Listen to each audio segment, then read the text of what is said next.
very much, and honored to be here. Thanks for getting up so early, and for Coach Reno, thanks for getting off of High Street to come spend a couple hours with us. Appreciate that. Real quick, just about Lou Holtz is going to come in, another Ohio guy, coached at Ohio State on the national championship in 1968. One of my mentors, I worked for him at Notre Dame, and a guy that I'm very close with, very close to the point where he was instrumental in helping me land my first head coaching position at Bowling Green. Kind of got it set up so I got the interview, and I came back. I called him up and said, I don't think I'm going to take that job. I love Notre Dame. I'm going to stay right here. He goes, why in the world would you not take that job? And I said, because I think it's a bad job. He goes, well, of course it is. It was a good job. You think they'd call you? The guy that can keep you humble and very honest.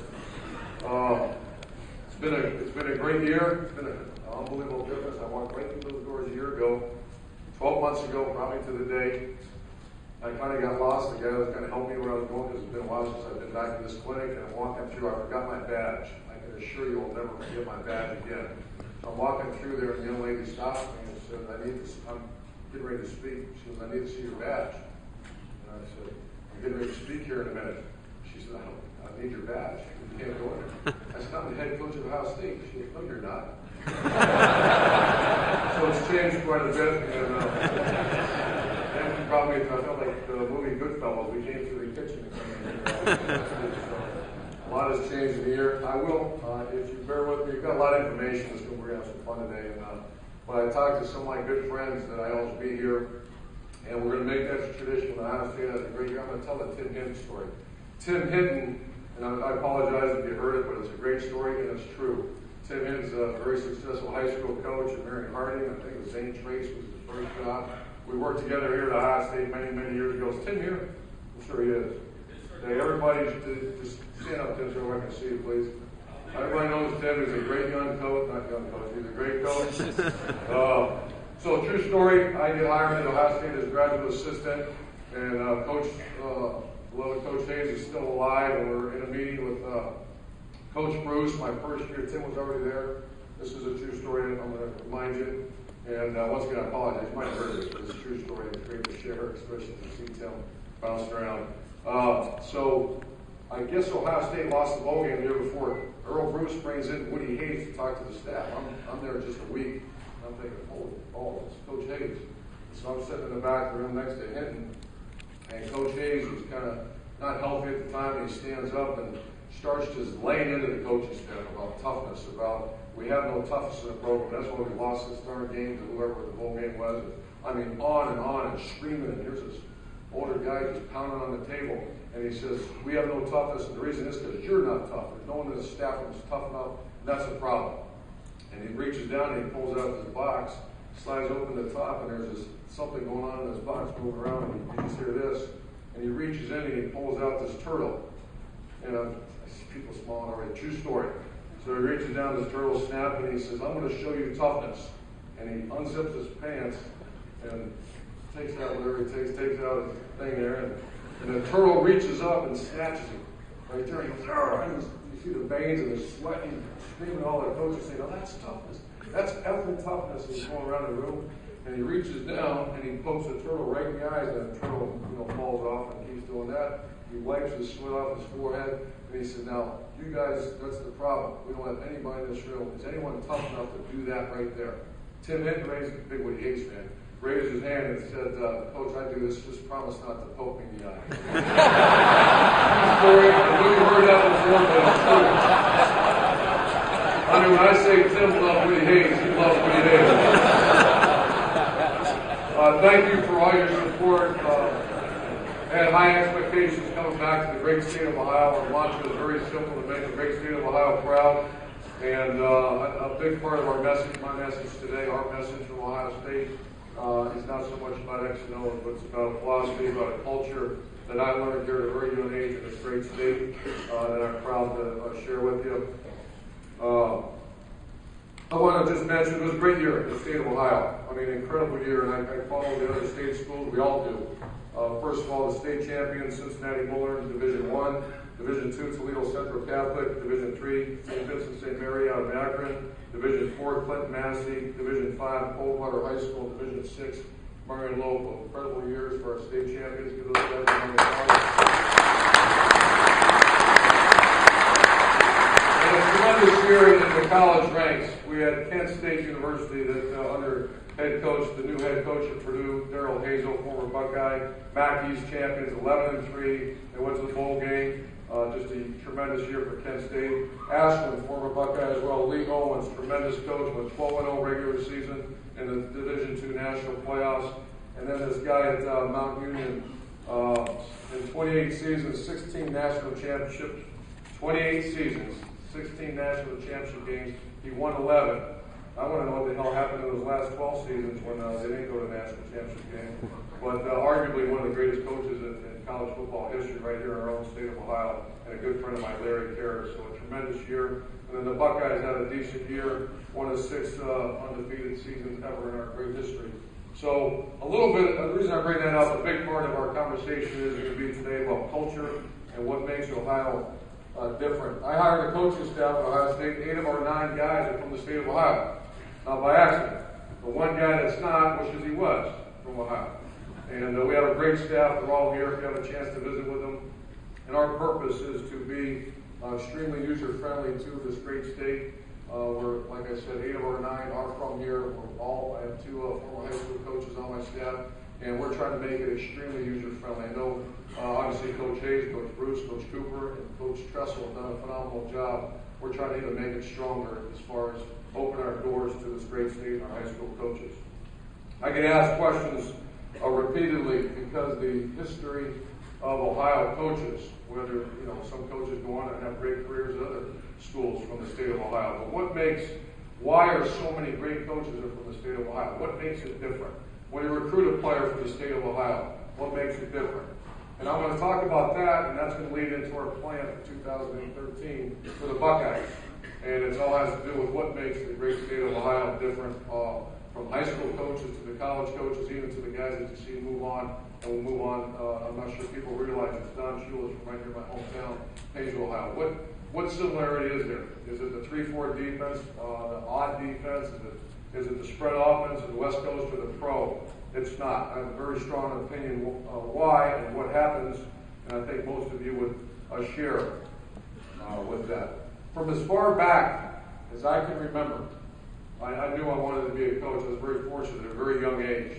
And I would always, I went on to be a psych major. And instead of being, if you're a person that wants to evaluate our program and come down and watch us coach and say, okay, it's a spread offense or it's the 43 defense and then odd package and third down, whatever it is. I hope at the end of the day that what you say about our program is the same thing that I said when I first started studying the great Woody Hayes. And that is, it's a very tough program.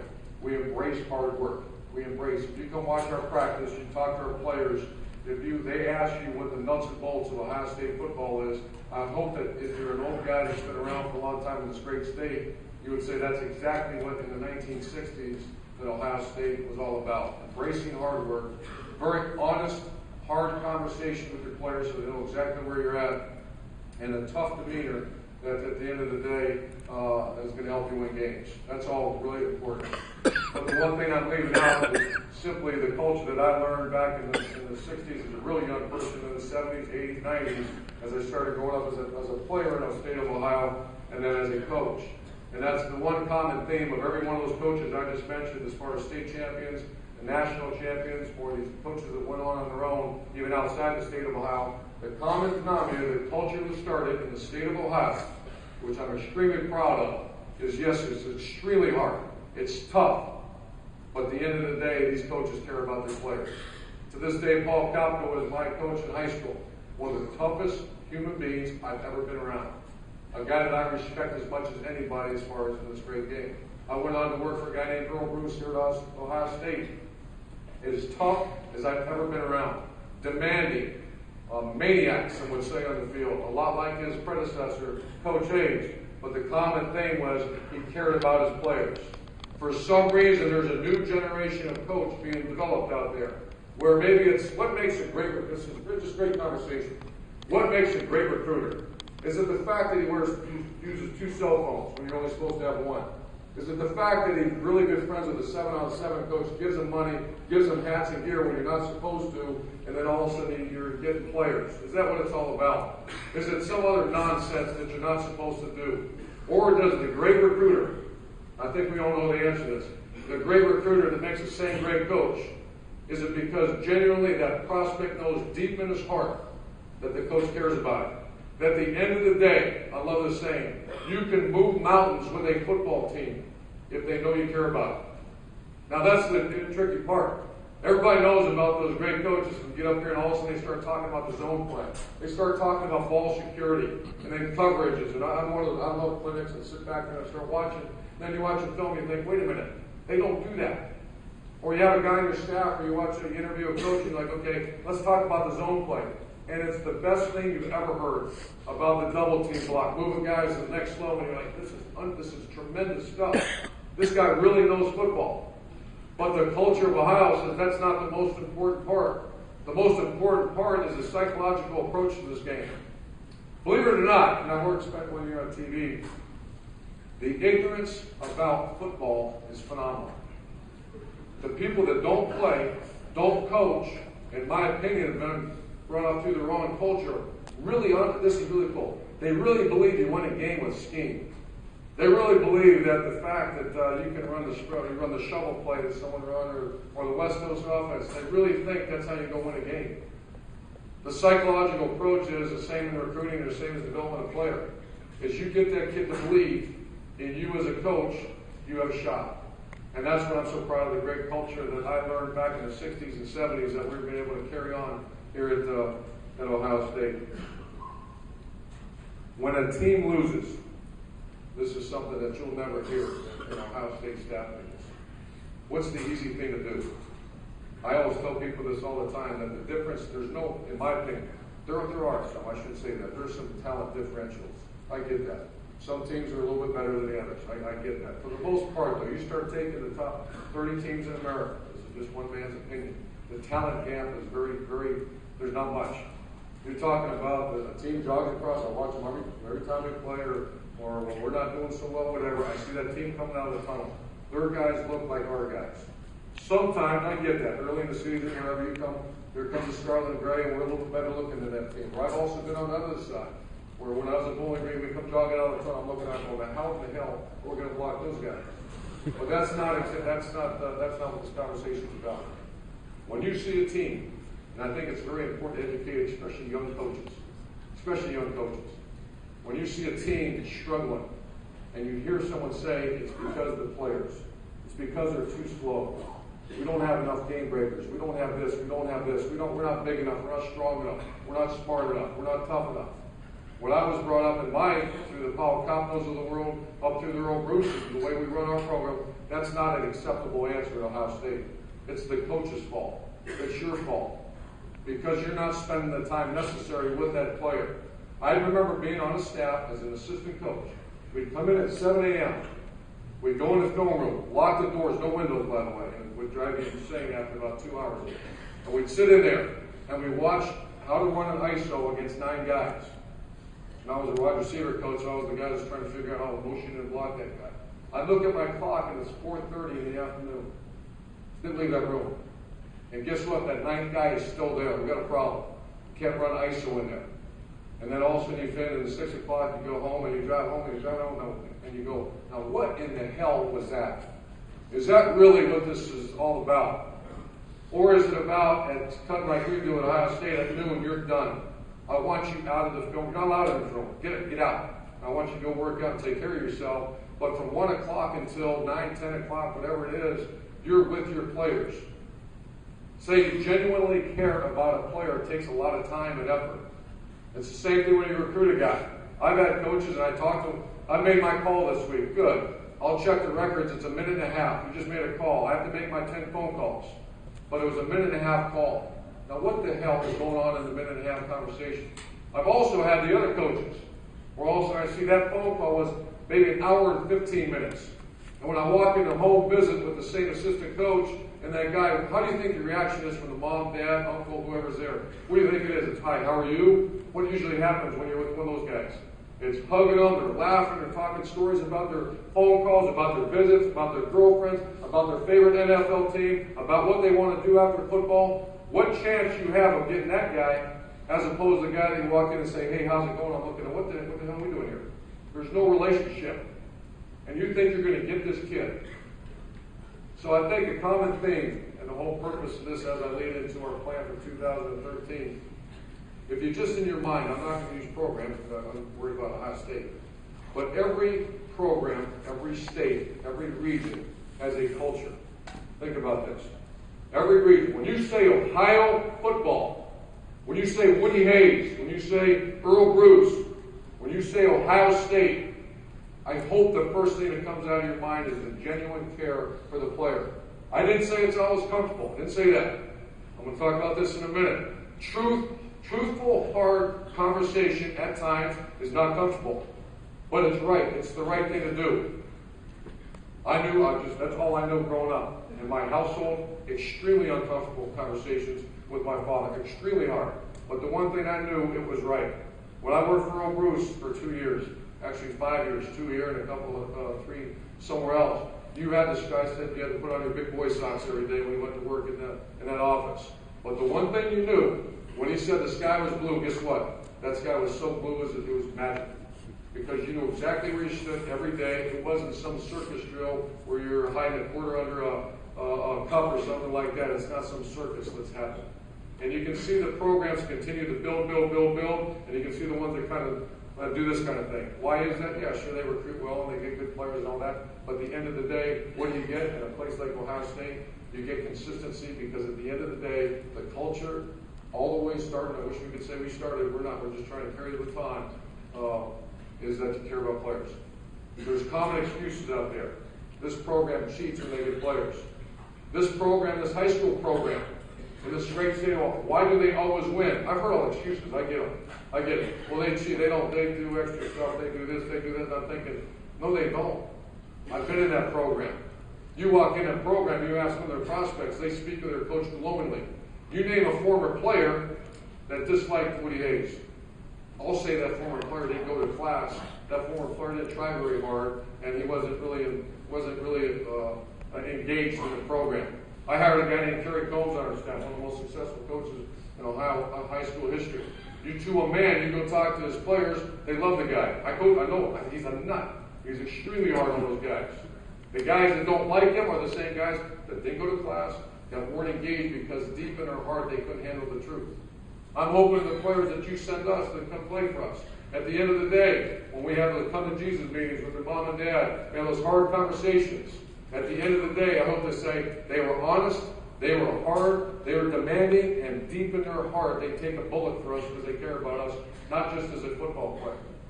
And that's the common culture that I think has been taught throughout the years here at Ohio State.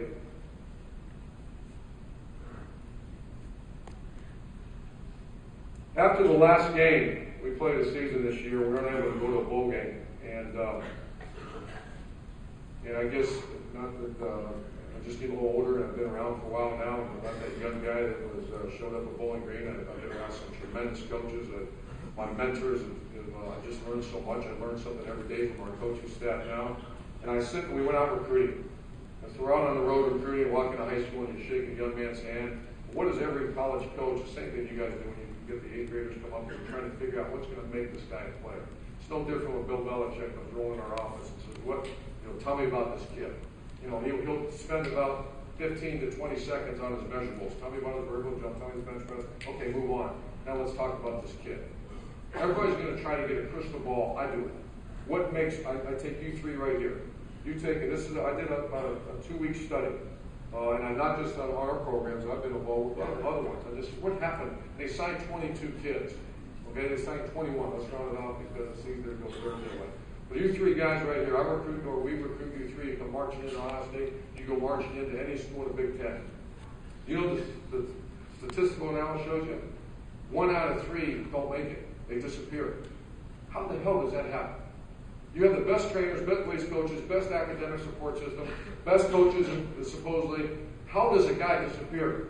He's getting a free education. You know what he pays for food? Nothing. You know what he pays for his tutors? Nothing. What happens? What happens? One of you three guys aren't going to make it. And I was sitting there, and my head almost popped off my shoulders as I'm sitting there driving around, going to these schools and talking to these players. And I see them one by one, and we're sitting there talking to them. I'm getting closer to the face. I'm trying to figure out, like we all do, what's the crystal ball on him in 3 years?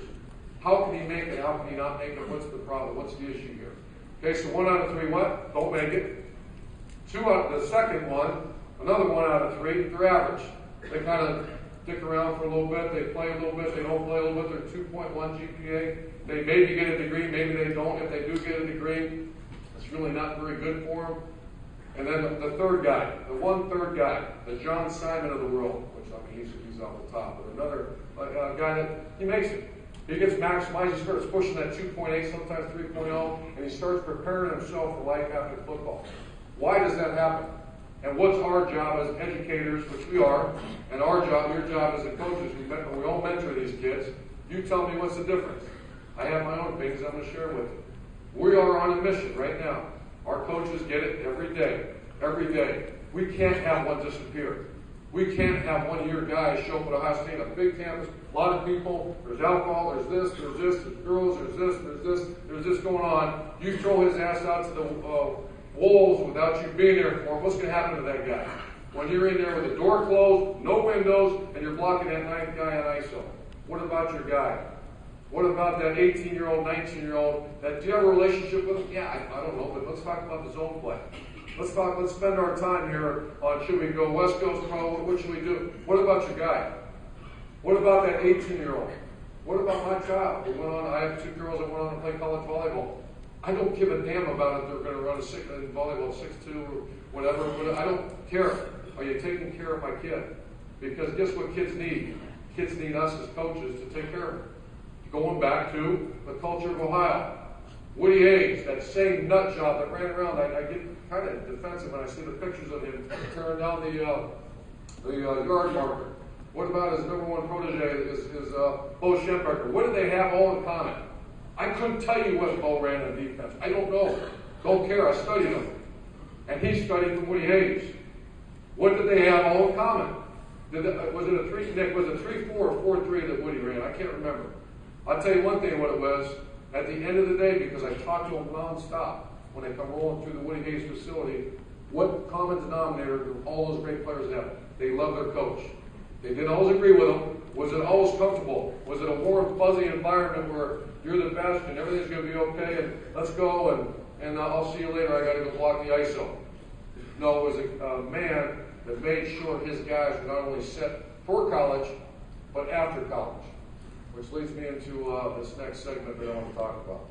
You can put that up there for me, Fernando. Okay, going back to what was it, December this year. Okay, doing our evaluation of our team. Just had a 12-0. The young men didn't get to go play in a bowl game, so they go home for 2 weeks. What happens to the kid, whether they played or not? You know, here's a kid that sucked oranges down at halftime and didn't play it down, okay, but he goes home. And he's wearing, I'm sure he's wearing his 100-feet T-shirt and all that, right? So what happens when he goes home? Coach, he goes home, everybody's patting him on the back, right? He's the freaking greatest, and we're going to, let's go play these guys, let's go do this, let's go do this, okay? So taking our mindset as a coaching staff, my strength coach and I talk daily, even if I'm on the road, we're in constant conversation about motivation and psychological approach to our team. How do we handle this? You have a team that's going to be entitled. You have a team that's going to be complacent. You have a team that thinks they're much better than they are. Because quite honestly, we're a very blue-collar team that found, you saw it. We're a team that just found ways to kind of hang in there and win at the end if we could, like a lot of teams, like Ohio teams are supposed to do. So let's put a plan together to attack this. Let's not bitch about it. Let's not whine about it. Let's handle it. We'll let the other guys discuss the 3rd down and 3. Very, very. I'm going to just step off that for 1 minute. I went to the Super Bowl. I went not because I really want to watch the game, but I had a chance to visit with the president of. I think that's his title. The president of ESPN. And I think this is a great challenge for all of us. And I'm sitting there with 3 or 4 people. And the guy I'm with looks right at the ESPN, the top nut, man, top guy. I'm sitting there, because I know him pretty well, and he's sitting there talking. And he looked right at me and says, what keeps you awake at night? Give me 3 things. I think it's one of the most profound. He didn't ask, and it's kind of cool when I talk to coaches. The one coaches that come up to me, hey, tell me about the zone read. Okay, we read the end. Okay? I love the coach that comes up and asks some deep thought of some psychological approach to get a bunch of 18, 19, 20-year-olds to be selfless, to put team first, to do some violent stuff now. In 100-degree heat, 2 days, how do you get that team to play hard? That's the question. I don't care. I mean, I do. I love doing the X's and O's as much as anybody. But deep in my heart, I also know, like he asked this guy from ESPN, what keeps you awake at night? I'll help you. At Ohio State, we don't stay awake at night. There's some really good coaches out there. It's really hard on 3rd down and 3. I'm not worried about that. I think at the end of the day, if we get our guys playing really hard, they trust us, they know we care about them, they're disciplined because we ask them to do something, at the end of the day, we'll find a way to get 3 yards if they trust us. It doesn't matter if it's full house, no, whatever it is. That's my belief. So I go back to this ESPN guy, and they ask him, and I think it's a question you should ask yourself. I asked our staff, I think yesterday, the day before yesterday, what 3 things, first of all, keep me awake at night as the head football coach at Ohio State? What 3 things keep you awake? And if those 3 things are keeping you awake, why would you not devote most of your time to that? If I told you what keeps me awake at night is 3rd down and 3, then I got to go. I'm going to end this conversation here real quick. I got to go. I'm going to go meet with our staff, and we're going to work on 3rd down and 3 because that's what's keeping us awake at night. That's not. We have 83, 85 scholarship athletes coming pouring in. We just signed 24, 25 guys. They're going to come pouring in here. We're fine. We're X and O fine. I really have enough confidence in our coaching staff. What I'm worried about is the development of those people once we get them. And that's the difference right now. You went and watched that national championship game. I'm sure you did. I should have watched right there. And this is not about Alabama, but you've got to give credit where credit due. The most fundamental team in America that I saw. Not better than Ohio State. Am I proud of that? No. Matter of fact, we're attacking that like animals right now because we were not the most fundamental team in America. Why not? It's the kids' fault. Wrong answer. Wrong answer. Let's try that again. What was the problem in Ohio State? Why were we not the most fundamental team in America? Not the kids' fault. Guess whose fault? Okay. Want to take a random guess here? What do you think? The coach's fault. Because for some reason, that kid does not trust you. If he trusts you, he's going to do what you ask to do, unless you don't know what the hell you're doing. But you come coach at Ohio State, you're going to know what you're doing. That kid doesn't buy what you're selling. So what are the 3 things? I'm not going to tell you what the ESPN guy said because that's not important. But it made me think, what 3 things keep us awake? I'm curious to our coaches. I'm going to ask them, I threw the nugget out there. I'm going to ask them when we get back. I'm curious, what keeps you awake at night? Is it your kids' behavior at night? Sure. Is it the depth at your position? Is it whatever it is? If whatever keeps you awake at night, devote your time to that. Devote your time to that. So go back to our plan. So I know I bounced around a little bit. So we have an Ohio State football team that ended up with a very good record. We all know deep in our souls that we were a very good team, probably not the greatest team in America, but a very good team. Fundamentally, not good enough. We're not where we need to be. So what do? They just got back from a 2-week break where every girl, every family, everybody else, they didn't have the rings yet, so I'm sure they would have wore them too, but everybody's getting patted on the back, telling them how good they are. Okay, so let's go back and let's attack how we're going to discuss how we're going to attack this. Throw on top of that, so everybody's set where we're at. We got a team that had a good season, right? Okay, that's been probably going to be told things that shouldn't be told because it's not true. Okay, so you have that group right here. Then you also take a group of players that I told you, 1 out of 3 disappear in recruiting. They're gone. They disappear. I mean, to the point where you don't ever hear from them again. It's tragic. We all know the stories, right? Well, what happened to? What do you mean what happened to this? That was in your position. That's your guy. Well, we can block the safety when you motion in and you return motion and you fit through the C gap. I don't give a shit. What about your player? Where'd he go? What do you mean? What happened to him?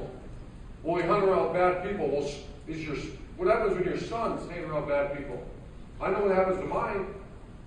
We all take advantage. Where's your focus? This goes back to the culture of Ohio State, the great coaches in this room right here, to all the way from the 60s, 70s, 80s, 90s. What makes Ohio? What's the culture of Ohio? Is it the 2 cell phone? Are we the 2 cell phone group? When you go check our coaches on the road, do they have 2 ones that you're not supposed to use, and you hide a call? Because I guess that goes on. Are you the same? Are we the ones that go hire the 7-on-7 coaches and kind of stick them in a nice hotel? And I hear this goes on. I'm like, what in the hell are we doing? Or are you spending your time with the kid? So we go on a home visit. It's the mom and dad get up and they bear hug you and say, this is a player, this is great, this is this, and we know each other because you have a relationship. And deep in that kid's heart and soul, he knows you care about him. Okay, 2013, let's go. We got the Buckeyes going here. All right?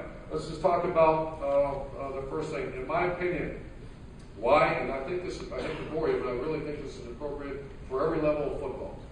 When a young man fails, in my opinion, very strong opinion, is because there's lack of truth in that young guy's life. I think he's been told things by either uncles or by peoples that he shouldn't be talking to. For example, you need 2 more carries. Why are you this and this guy's winning the Heisman? What about this guy telling him this and this? There's lack of truth in his life. And he's a confused young man. I just told you they have the best trainers, best weight coaches, best academic counselors, best this. How does one of these 3 guys not make it? What happened? Because there's lack of truth in that kid's life. Why do football teams, in my opinion, fail? Because they don't trust their coaches. There's an issue somewhere. It's not bad players. Because there's some flaw somewhere. Why does some unit not play very good? What's going on? Boy, our players suck. Whoa. The players don't suck. What's going on? You see it every year on Saturday. You ever see it every year on Friday. Why do these certain coaches, assistant coaches, every year sign 4 or 5 players? How's that happen? Boy, he cheats.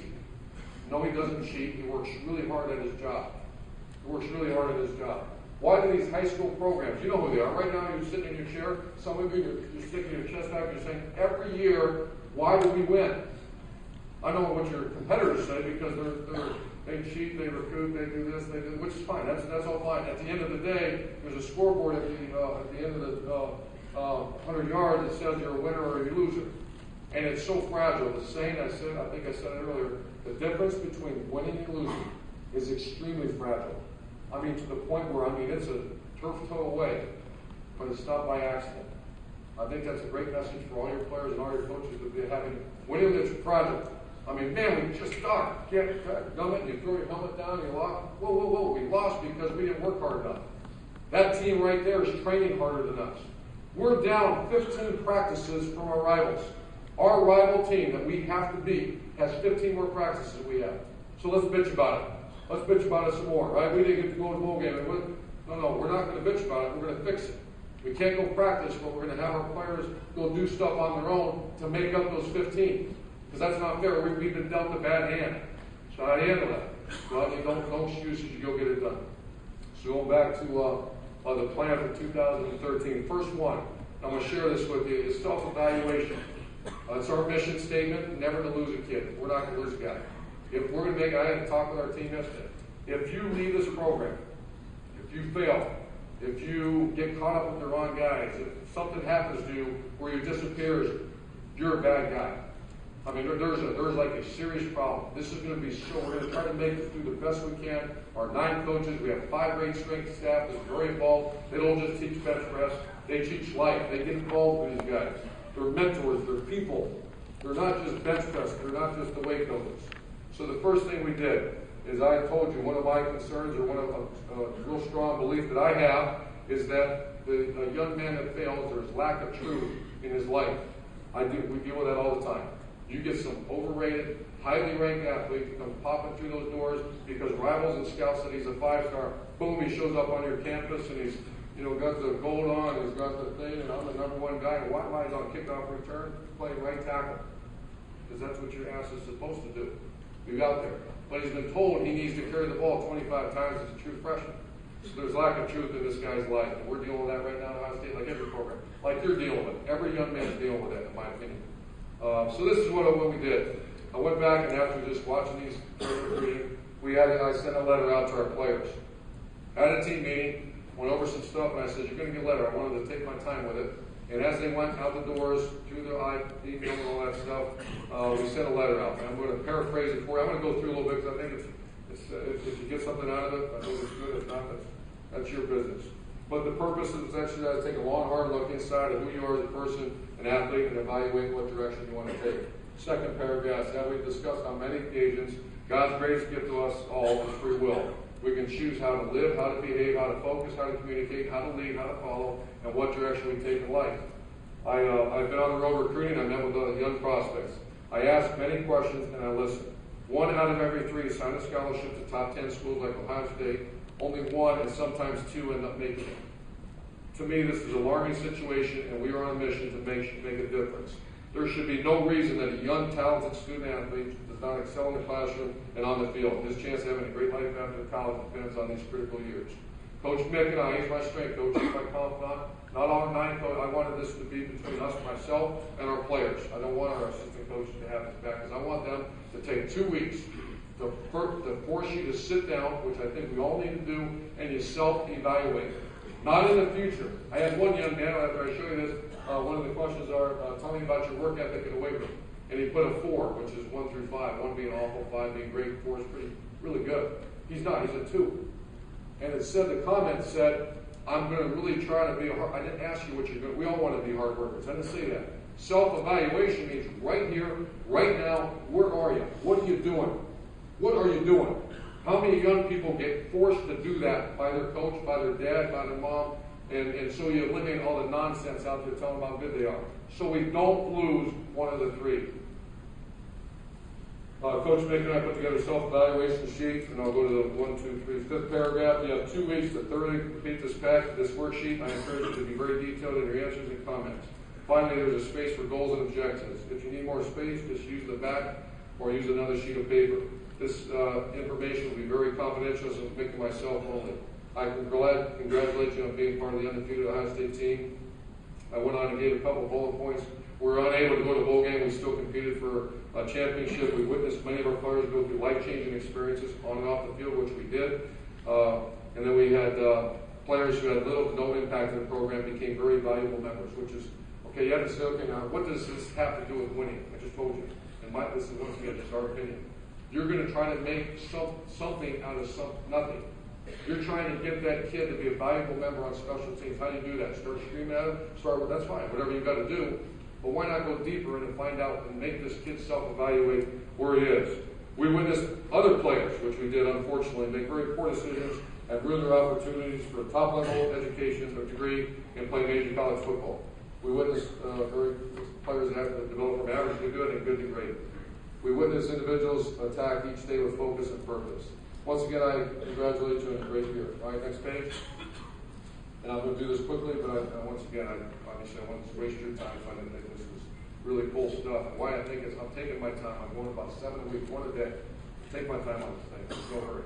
No hurry. And it's a self-evaluation sheet. For example, we always talk about character and integrity. We have core values in our program. I want them to give me their honest, here and now, right now.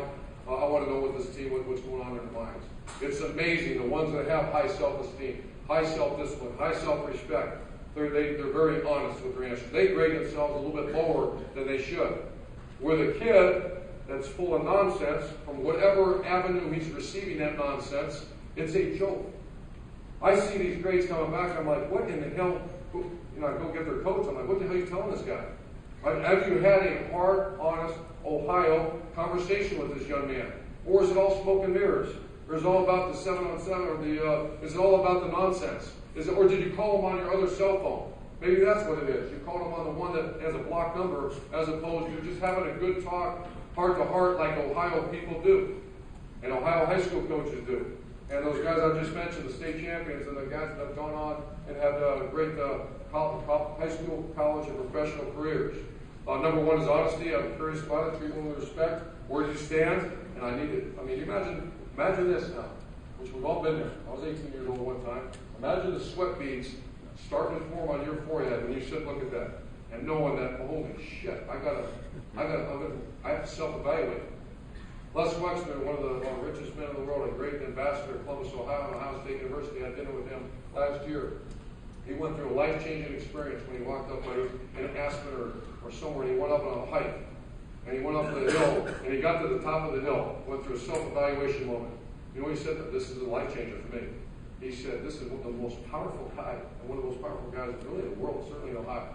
Incredible man. You know what he said? He got to the top of the hill, and he said, do I really, if I'm a person, do I really like to hang out? Do I want to be around a guy like me? And this is, I think, 20 years, whatever it was. I can't tell you the exact date. And he said that was a life-changing moment for him.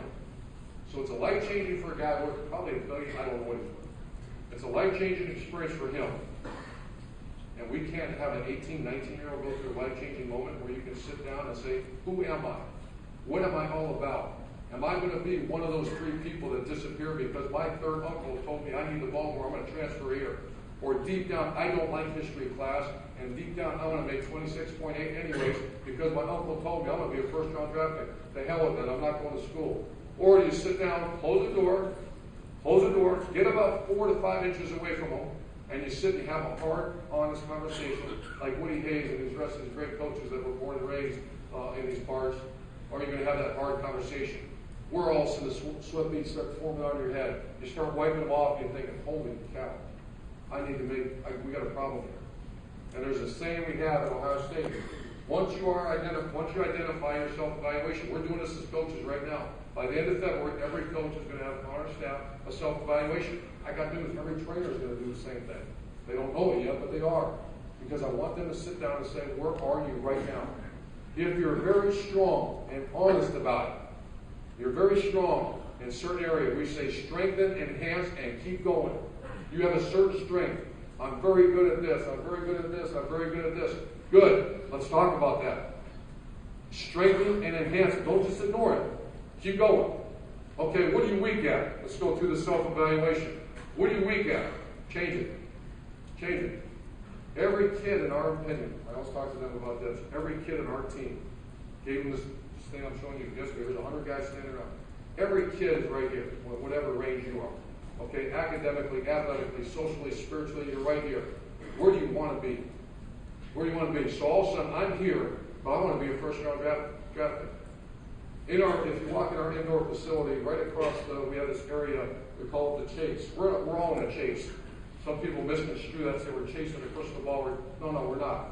We're all chasing something. I've talked about it. I always have our players turn around and look at, we are on a chase. We're chasing. Every day something's chasing. Everybody's chasing. You guys are all chasing something.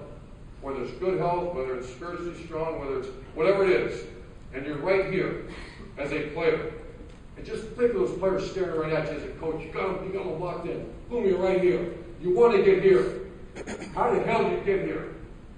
If your lifestyle, the drinking and going to act like a fool helps you get here, don't just do it one day a week. Do it every day. Do it. If smoking that nonsense really helps you get to here, do it. I'll buy it. Do it. Go. And hit it hard. I'm just kidding.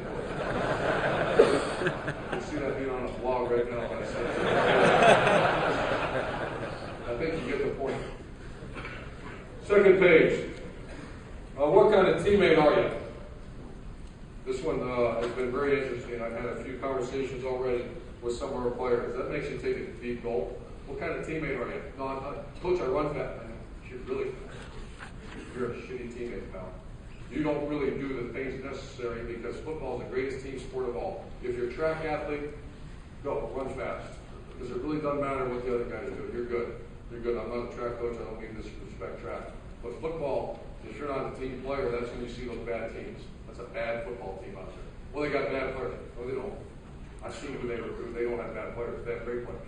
For some reason, that kid don't want to go. Why is that kid not going?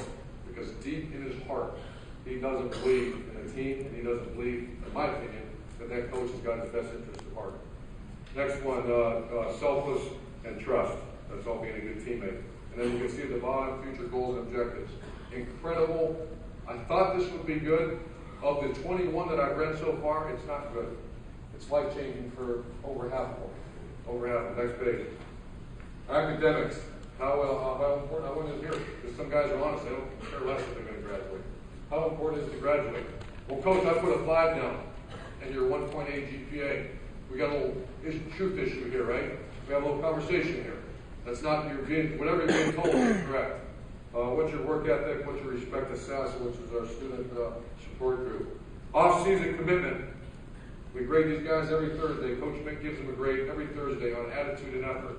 And it's on their, I have a magnet in our room, and if there's an issue, I call them and say, okay, here's truth. You think you're a 9. Here, I'm going to tell you what our strength staff, they say you're a 4. We got a little problem here. Where the great ones put them down as a 6. And what do you think he puts them as our strength coach? A 9. So once again, a truthful, honest conversation with them.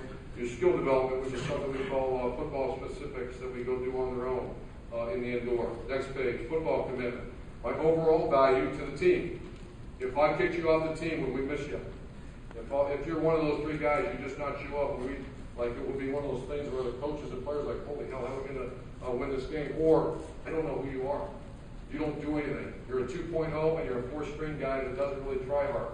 Have that honest conversation with them. Practice, work ethic, performance on the field. I'm going to get rolling here. This was a whole different conversation. Choice, sacrifice, and time. It's a CST, something that we adopted this year about our football team. It just takes too long to get into that, but I had the grades themselves on that. And then finally, paragraph form.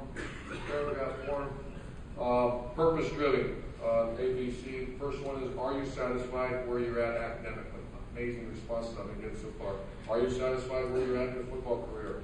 Are you satisfied where you're at as a person? Why do you play college football? And then where do you want to be 10 years from now? And what is your plan to get here? This is nothing more. I don't mean to bore you. I apologize if this is not what you're looking for. But I think, obviously, I won't spend this much time with it. If you're a member of our staff, if you talk to our coaches, you'll find out this occupies 80% of our conversation. What keeps me awake is not 3rd and 3. And at 3rd and 3 in this conference is a fair. There's some great football, there's some great defense. I get all that. That's not this point of this conversation. At the end of the day, those kids buy what you're selling. They believe deep in their heart you care about them. Those 3rd and 3s aren't quite as hard to get. If you have a coaching staff where every time they walk, we call it the sanctuary.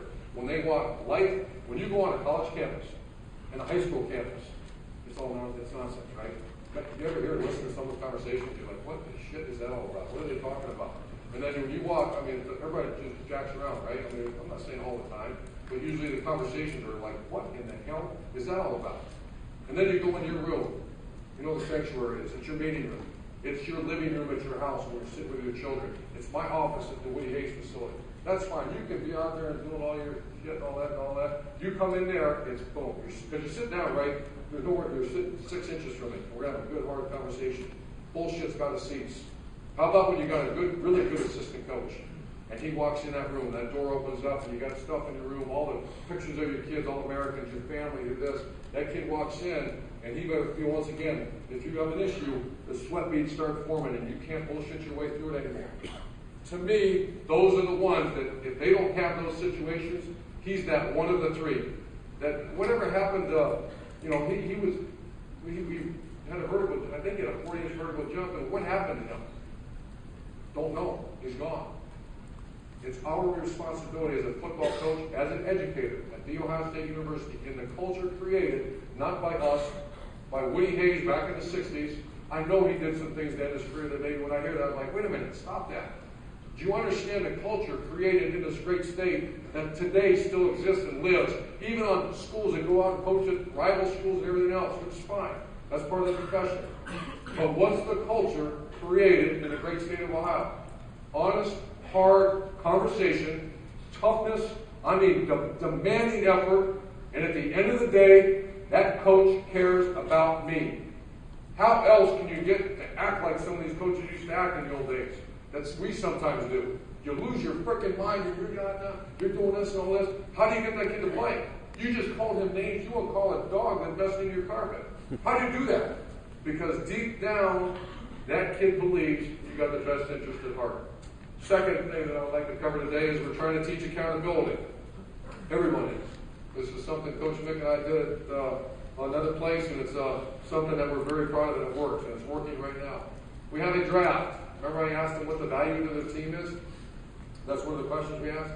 So in the off-season is a time of what? Kids getting in trouble, doing stupid things, everything else. So we're about trying to teach accountability, right? Everyone is. Discipline, accountability. Scream at them, make them run in the morning. That works okay. You got to change it up. You got to keep rolling things, okay? Good thing is we have very good kids here. But we did the draft, and there's certain kids. This all goes back to the truth. So we walk in our team room just like this. We divide it into captains. And you can visit with our strength coach about this later if you'd like. And we go through a draft. Coach Vic has fun with it. He's like Roger Goodell, like whoever the first round is, he walks out with his t-shirt or the #1 jersey, and they stand there and take a picture, and everybody's laughing their balls off and having a great time with it. And you're a first round draft pick. Guess what your value to the team was? Pretty good. You go to class, you take care of business, you're hard charged, you work hard, you do this, you do this. Great job. Boom. You're a first round draft pick.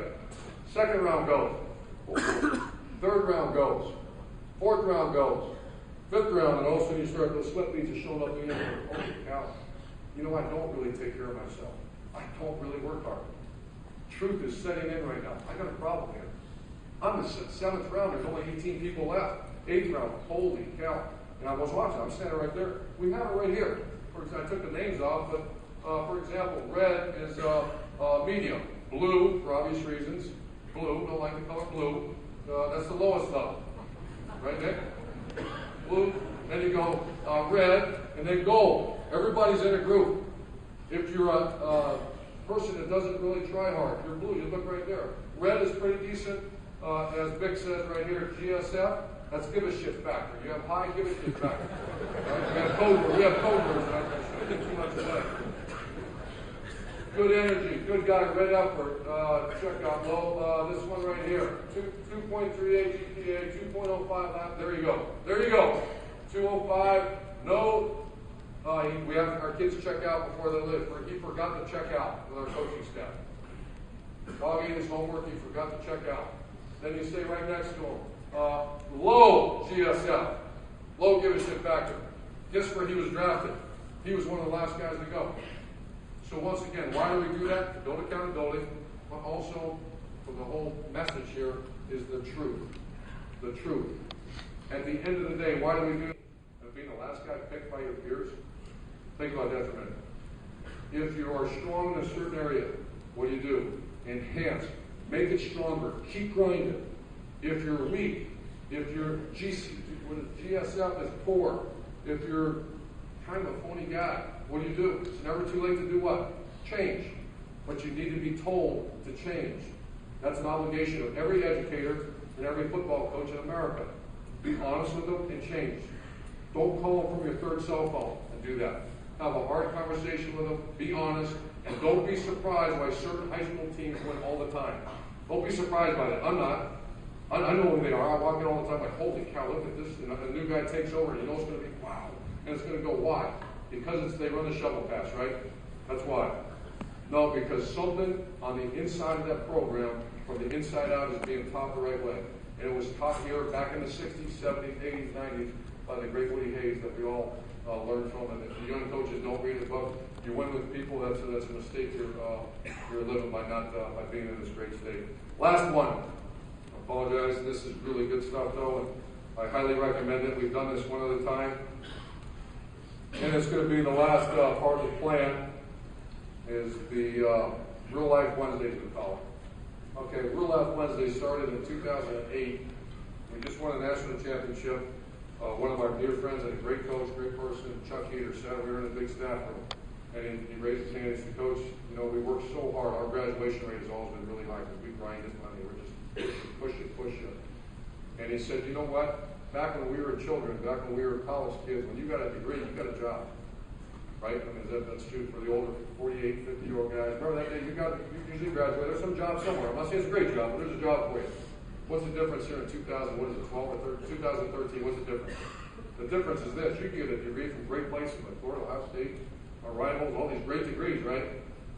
There ain't a job out there for you. There's something wrong because that kid's not trained in something to go help him get a job. And Chuck Heater told me that, and I was like, holy cow, we're failing these guys. They just played in front of 57.1 million people, made the school millions and millions of dollars. Coaches are making ridiculous money, and you've got a 21-year-old athlete sitting there with a 2.1 GPA that we're forcing to graduate. He walks out of there with a degree in some nonsense, and he looks at you like, what do I do? And can you answer him? Can I get you a job at selling? I don't know. So we took it a step further. We call them Real Life Wednesdays. And we couldn't do it last year because it was chaos in the last day. We're just trying to get organized, and we're doing it now.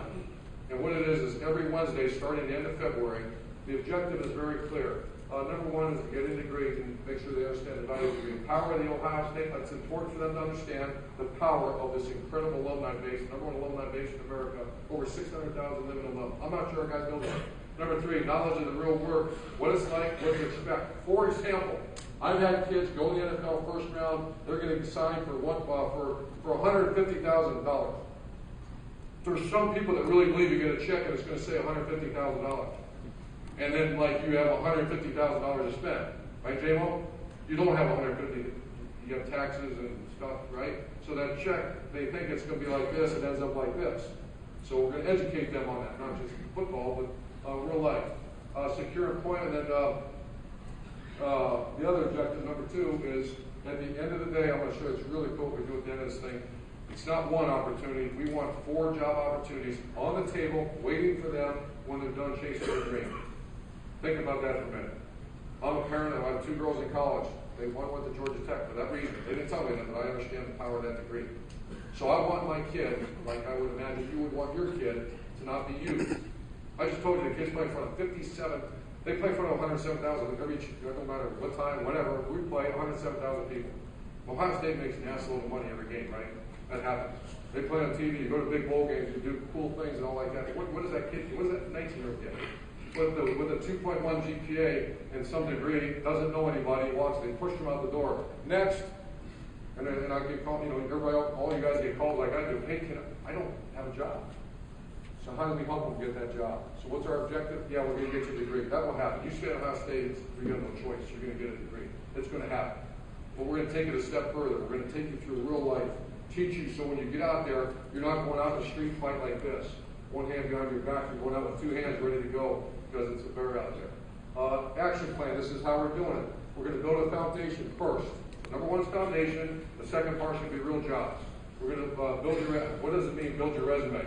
That's why we're doing all this community service, why we're doing internships, we're doing all this stuff. Build that resume, meet the right people. What employers look for. We're going to have some CEOs come in and say, when a guy gets introduced, what does he look for? He's not real fond of that scraggly shit all over your face. It doesn't mean it's not good for you. It's you start putting stuff all over your body. It's probably not, that's up to you. But you understand when the CEO sits across the table, this is what he's looking for. Financial breakdown. What's a paycheck? Withholdings, retirement. Someday your kids, I know we're going deep here, but someday you're going to have a kid, and that kid's going to say, hey, Daddy, I want to go to college here. Do you have a plan? Is there any, or just like, oh, shit, that's run fast and jump high, because I can't help it. Next one.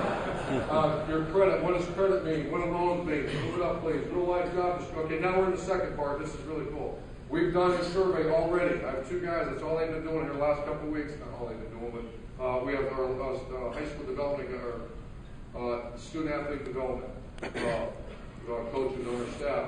And they're going around and they're taking a survey. If you want to, maybe we have a bunch of guys who want to be chemists. We don't. Okay, so we're going to find out what are they interested in. There's law enforcement. A lot of guys say, what's a common thing? Everything. I want to be in business. Great. What is it? Do you understand what I mean? Yeah, I want a business. I want to have a business. Great. What does that mean? Instead of us telling them, we're going to have people come in and actually coach them up and teach them so they can learn. What does the job really entail? Business, here it is. Business, marketing, communication is B, move up. Law enforcement, C. Those are the most common ones that came back to us from our players. So instead of just throwing stuff up there that doesn't stick, we're going to teach them, have people come in and say, hey, here's what I do at 7 a.m. The alarm goes off at 6, I'm at work at 7, and I go do this, this, and this. The kid might say, I don't want to do that. I need to find another interest, another career. Hey, keep moving here. Next stage. Next one, this is just a look at, I didn't want the names on there. That's all right. We have some CEO come in who's going to talk about what they look for. Next one is how to build your resume. A young man's going to come in and speak to our players. Next one. And we can get this to you. Our coaches all have access to this. Difference between high school diploma and a college degree. We're going to actually throw some statistics up so maybe those GPAs will pick up a little bit and all understand the value. National marketing communications. Clark Kellogg's going to come in and talk to them about that. Next page. Savings, loans, credit. I'm not going to bore you with this. You can just see we have a bunch of different. This is all every Wednesday. Keep rolling. Business sales. Michael Doss is going to come in, and then a police officer, one of my former players at Bowling Green, Corey McGrady, is going to come in and talk to him about what not to bore you with that, but it's just you can see at the end this all goes on, and the culmination, the end of the whole deal. This is about a 14-week seminar we're going to put our players through. Is the end of the deal. The coaches, the players all put on a shirt and tie, teach them how to put that tie on. They walk across the street, the beautiful Jack Nicklaus Museum, and they're going to have employees around. We're shooting for 150 employees from a bank, from the insurance companies, from law enforcement, to whatever. They come walking in. Most of them will have to speak, especially older guys, will have a resume, they'll sit at the table across from a man and get a business card, and they're going to start having a conversation about life after football. That's an obligation that we have to our players. Okay, I'm going to close with this. Let's go all the way back to the beginning. All the way back to the beginning. The great state of Ohio, Larry Paris to Lee Owens, to all these great successes we just talked about, and there's many more. I apologize. There's so many. The state champions, all these great coaches. What's Ohio? Coach, why are so many good coaches? I can ask, Coach, how many guys are from Ohio? Why are they from? What goes on? What goes on here? Why did you hire 8 out of 9 guys from the state of Ohio? What's the big deal? Because there was a culture started many, many years ago that we have an obligation to uphold. And it's not 3 cell phones. It's not doing things shady. It's not doing this. It's hit them right between the eyes, be very extremely honest, tough, demanding on them. At the end of the day, though, the most important thing is, would you take a bullet for them? Do you care about them? What do you think our players are going to feel, hopefully, I'm hoping, after this? If I'm a 19-year-old guy, and the same coach, the same defensive line coach, who just ripped my face off in practice, that's extremely tough on me, and he got a shirt and tie and walked me over and sat me down in front of Fifth Third Bank about a career after football, I might go a little harder with this guy. You know why? Because that guy cares about me. That's more important than the 3-4, 4-3, whatever it is, in my personal opinion. Honored to be here. Once again, the goal and objective of the Ohio State University football staff is to make this the most user-friendly program in America. We appreciate what you do. I'm going to talk tonight at the banquet about I went through the personal experience with my daughter as a college athlete and the value of a coach. We all know that. To have me sit there and tell you about that, I apologize if I insult your intelligence. But the value of a coach in someone's life, other than a parent, there's no other stronger mentor. But we have an obligation. I didn't say be their best friend. In my opinion, I don't need any 18-year-old friends. I'm good. You know what I need? I need a bunch of guys that have a great relationship with their coach, great respect for their coach. At the end of the day, when we say put your foot in the ground and go as hard as you can, you don't evaluate it. You do it. And I think that's what happened during the course of the season at Ohio State. I think early on there was some pushback. We did things a lot different than the previous staff. Previous staff was fantastic. I mean, great, but we're different. We're different, and there was some of us like, why are we doing this? We played the Rose Bowl doing it this way. Why are you guys screaming like that? Why are we doing this? At the beginning of the season, if you watch this play, we were lousy. Bad team. We're not bad players. Never said that. Really good player. Bad team. Really bad team. I mean, like bad. Then all of a sudden you started seeing a slow, methodical improvement because our coach, our assistant coach, did a phenomenal job building their sanctuary where they come in and have direct, honest conversation with players, and you saw a great improvement throughout the course of the year. Which of all things, that's what I'm most proud of. I saw a football team improve. That means they're buying what the coaches are selling. It's deep in their heart. Most of them, I'm sure you're going to have that guy that says, you know, I don't really care about school and all that. I understand that. That's going to happen once in a while. But for the most part, every kid wants to have a nice life after football. That's our objective. Thank you very much. Have a great day.